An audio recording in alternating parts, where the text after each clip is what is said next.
Добрый вечер. В обычном общении этот человек мягок и интеллигентен, я бы даже сказал, добродушен.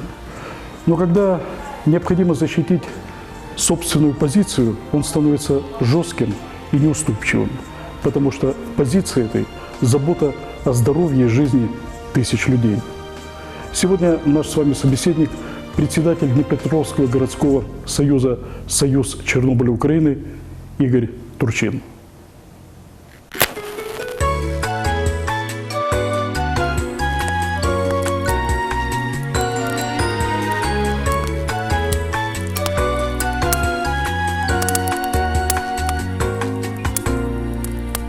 Игорь Владимирович Турчин, председатель Днепропетровского городского союза «Союз Чернобыль Украины», кавалер орденов за заслуги 2 и 3 степени. Добрый вечер, Игорь. Добрый. Я сразу хочу сказать, прежде всего для телезрителей, мы с тобой уже знакомы лет 20 и общались все это время без политеса. Я предлагаю сегодня, так, привычной для нас манере, да? Игорь, мы о многом с тобой вообще в этой жизни разговаривали, говорили, но я никогда тебе не задавал один вопрос, сегодня я хотел бы его задать. Я знаю, что ты человек верующий, что ты ежедневно молишься, ходишь в синагогу. Вот что для тебя в этом? Это некое очищение от мирской суеты, это утверждение каких-то своих принципов. Ну и вообще, как ты пришел к Богу? Ну, к Богу всегда тянуло, как любого человека. Он хотел понять, что, как устроен мир, как это все. Но мы жили в советское время и воспитывали в советской системе, где Бог и государство, вернее, вера и государство были разделены. Воспитывали атеистами. Да, нас воспитывали атеистами. И, конечно же, как многие, была причина, которая меня подтолкнула. И что это за причина? Ну, так в жизни у меня сложилось, что я в один прекрасный момент оказался в людском вакууме. Те друзья, которые вчера стремились со мной общаться, звонили мне, вдруг исчезли. Я оказался один. Я хотел понять, что произошло, как произошло. И я человек такой, прямой очень. Я встретил одного знакомого и сказал, что произошло. Он говорит, ну ты же знаешь, у тебя непростые отношения с одним из руководителей области. Ну зачем мне это надо, чтобы он узнал, что я с тобой общаюсь? Да, это было толчком. Я хотел понять, что произошло, почему так случилось. Я очень много начал читать духовных книг. Я разговаривал много с раввином, я молился, я хотел почерпнуть из Торы, потому что это книга книг, что надо изменить и что надо сделать. И я вынес основные правила вот из этих книжек. Жизненные правила. Жизненные правила. Правила это такие. Смотри прямо, говори искренне, не изменяй самому себе. Храни верность и надейся на Бога, на Господа Бога. Если придерживаться этих жизненных правил, то, что я и стараюсь сейчас придерживаться, то у тебя все будет хорошо. Ты в этом убеждаешься? Да, я в этом убеждаюсь, потому что жизнь у меня очень изменилась. Я стал кем? Я сам стал самим собой. Я стал кем я сейчас есть. И то, что я добился определенного уровня в жизни, это только благодаря тому, что я начал приближаться к духовности, начал молиться и все время прошу Бога, чтобы он мне помогал. Игорь Турчин родился в 1958 году в Днепропетровске. 1975 год. Окончил среднюю школу номер 49. В этом же году поступил в Днепропетровский химико-технологический институт. 1980 год. Защищает диплом по специальности химик-технолог. Одновременно получает специальность химик-разведчик, что и определяет его дальнейшую судьбу. 1980 год. Начало трудовой биографии Игоря Турчина. Он принят на работу мастером одного из самых сложных цехов шинного завода, подготовительного. 1982 год. Назначен начальником смены цеха. Что определило твой профессиональный выбор? Знаешь, вот в наше с тобой время, ведь мы мечтали как-то о знаковых профессиях. Я, например, мечтал открыть вторую трою, только действительно случай вот, перевел меня из археологии в журналистику, которой я увлекся. Как это было в твоем случае? Ну, опять же, мы жили в советское время. Особой мечты у меня такой не было. Я только знал, что надо поступить в институт, потому что это была мечта родителей, я должен был ее осуществить. И я поступил в химико-технологический институт, потому что этот институт заканчивал мой старший братик, которого, к сожалению, уже нету в живых. То есть пример перед тобой был. Да, пример передо мной был. Он закончил ДХТИ. К тому времени, когда я поступал в институт, он уже был кандидатом химических наук, причем он защитил диссертацию, работая на заводе. Он талантливый очень химик. И перед поступлением сюда приехал брат, он жил в Драгобыче. И он приехал ко мне, готовил меня к поступлению в вуз. И, конечно, я ему очень благодарен, потому что благодаря ему я пошел по его стопам и учился в ДХТИ, закончил ДХТИ. Я знаю, что после окончания ты пришел на шинный завод. Ты знаешь, я вот скажу тебе откровенно, мне всегда импонировали люди, у которых есть заводская школа. Я вот никогда не забуду фразу одного из руководителей агрегатного завода, где я в 70-е годы работал. Держись заводской трубы, она самая надежная основа. Я уже потом уразумел, о чем речь идет. Это речь не о самой трубе, естественно, а речь о ментальности трудового коллектива, где мало места нечестности, но зато действительно много места порядочности, открытости. У меня была возможность по жизни проверить это, скажем так. Что тебе дал завод? Я понимаю, было дело, была зарплата. А что тебе дал завод с точки зрения психологической, жизненной? Вот было такое, ты об этом когда-то задумывался? Да, я волею судьбы после окончания вуза был направлен на шинный завод, особо вредный, особо тяжелый цех. И, наверное, там... Это подготовительный цех? Подготовительный цех шинного завода. И, наверное, там я взял главное о том, что люди ценят тебя, как ты относишься к труду, как ты относишься к людям. Что такое мастер? Он мог просидеть в комнате мастеров всю смену. Ночную, вторую, первую смену. А мог постоянно находиться в коллективе и сделать несколько кругов с 3-го по 1-й этаж в течение всех 8 часов рабочих. И создавать рабочую атмосферу. Создавать рабочую атмосферу. И когда получался, как-то у нас, грубо выражаясь, козел, это застывшая резина. Ты вместе с работягами хватал ломик и начинал его выковыривать, вот этого я не знал. Я знал, в металлургии есть козлы, когда есть, в доме есть на у нас производстве. тоже. И в рабочем коллективе, в настоящем рабочем коллективе, человек ценится не по национальности, не по вероисповеданию, а по тому, как ты относишься к труду. Или ты сидишь в комнате мастеров, вот такими вот, или ты находишься среди людей. Бывало, это застойное время. Бывало такое, приходишь в ночную смену, а коллектив 60 человек, больше 60 человек. 40% отсутствует, по каким-то либо причинам. И ты и смесильщик, и вальцовщик, и ты руководишь еще и сменой. А остановиться нельзя, потому что это конвейер. За тобой идет каландровый цех, сборочный цех и постоянный ритм. Остановиться ни в коем случае нельзя. Если остановился, все производство останавливается. Что дал завод? Завод в первую очередь дал, что надо ставить цель, надо идти к этой цели. Ни в коем случае никогда не останавливаться, не опускать руки и достигать цели. Вот это главное. И понимать, что люди тебя ценят, потому как ты относишься к проблемам, как ты относишься к ним. Люди тебя по вот этому критерию оценивают. А кто ты, это им все равно. Главное, чтобы они видели, что ты думаешь о них. 1986 год в качестве химика-разведчика направлен на ликвидацию последствий Чернобыльской катастрофы.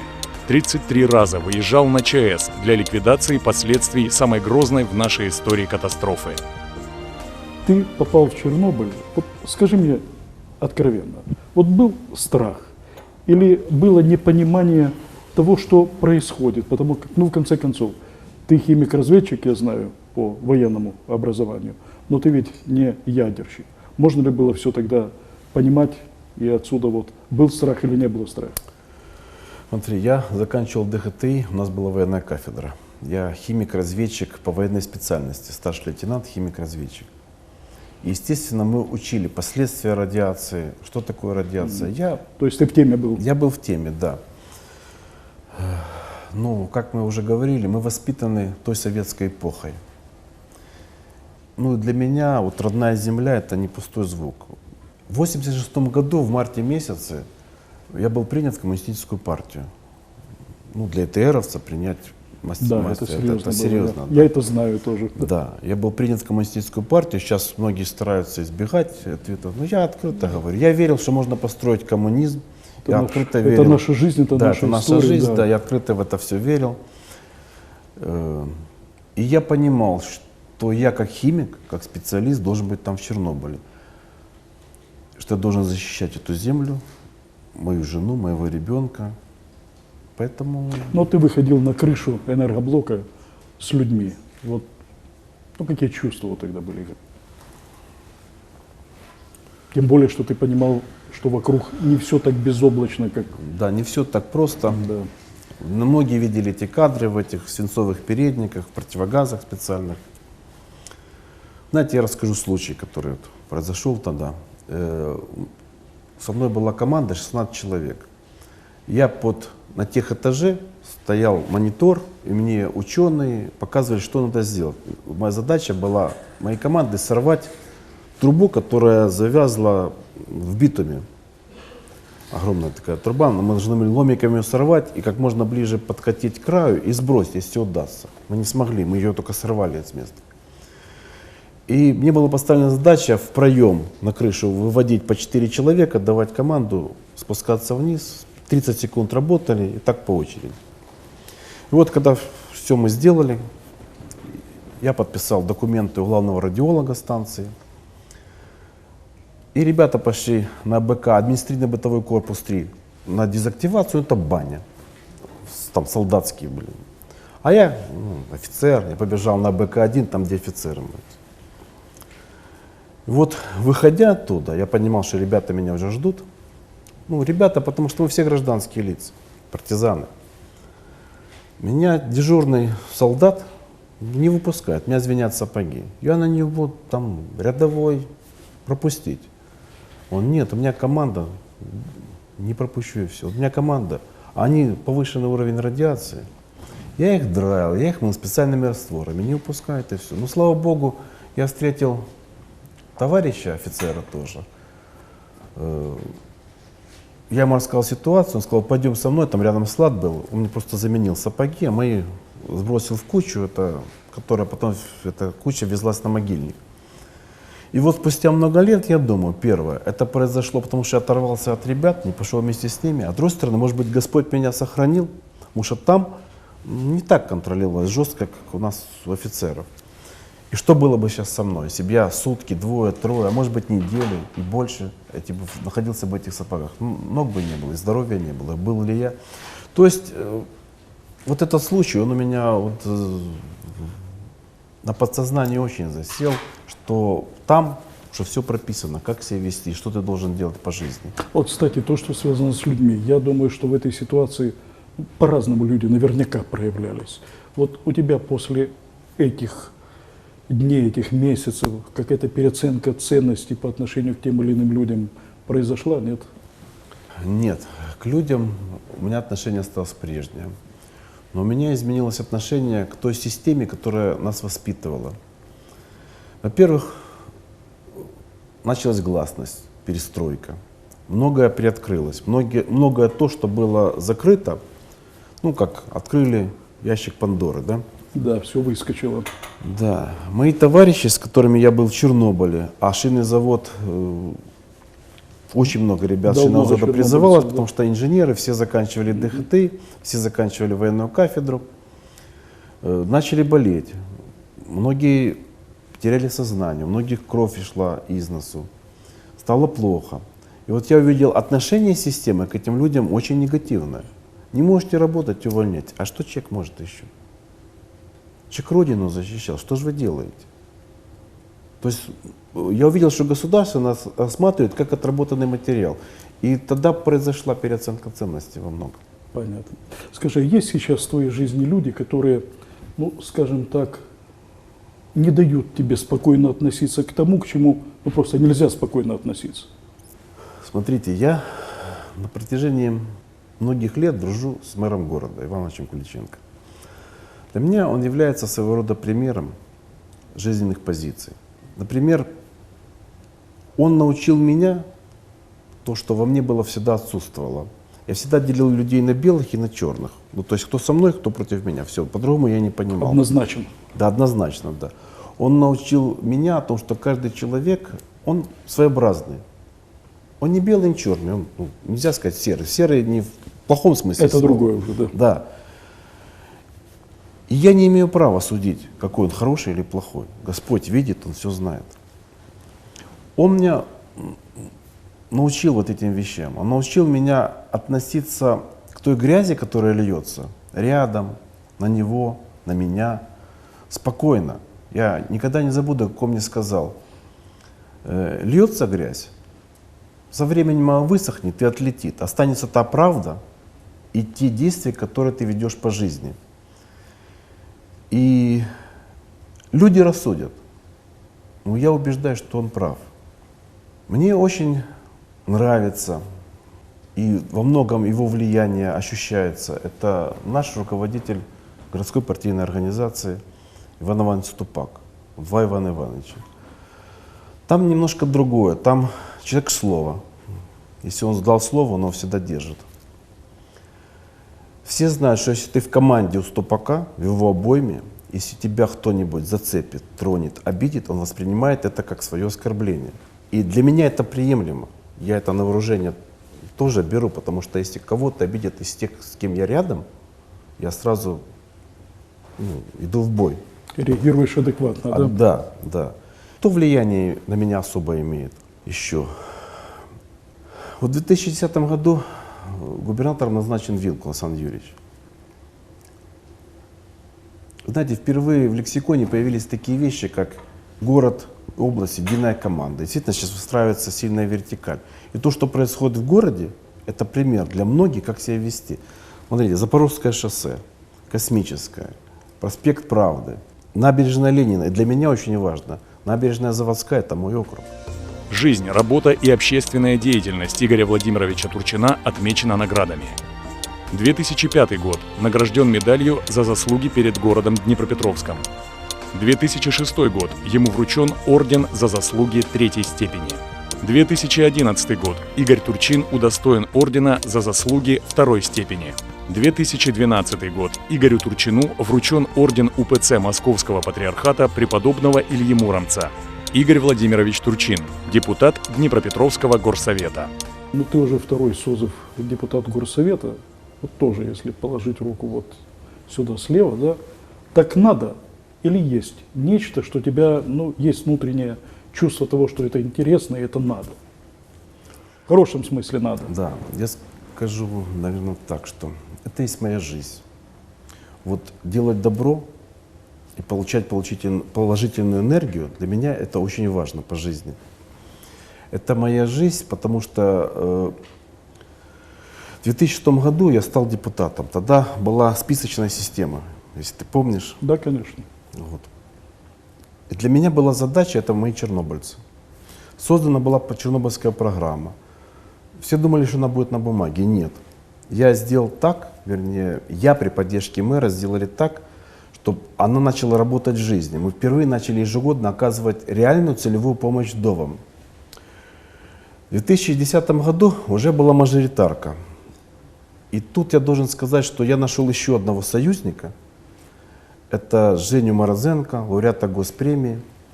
Он возглавил тогда бюджетную комиссию нашу. И при его поддержке эта программа не то что изменилась, она немножко приобрела другой оттенок, она стала чисто целевой.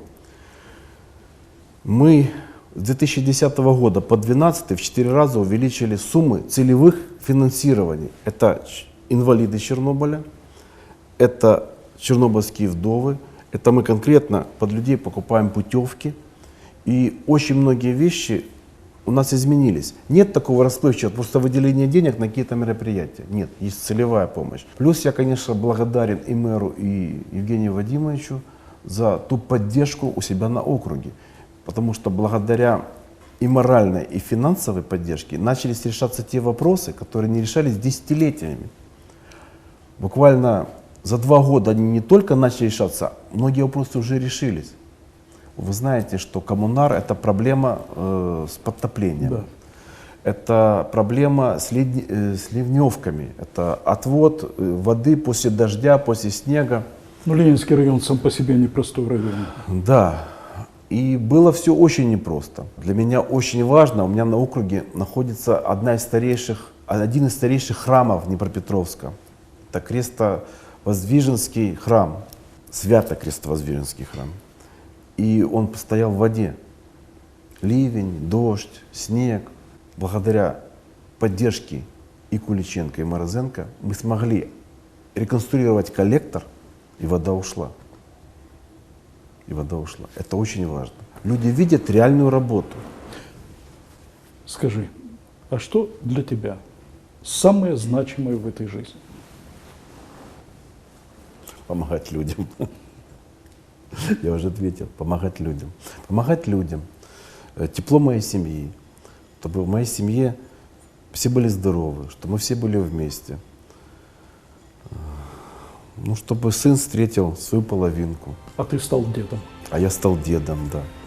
Вот это, наверное, самое значимое в жизни. Потому что это продолжение моей жизни, чтобы все жили в достатке, были здоровыми. Ну, как для любого человека, это важно.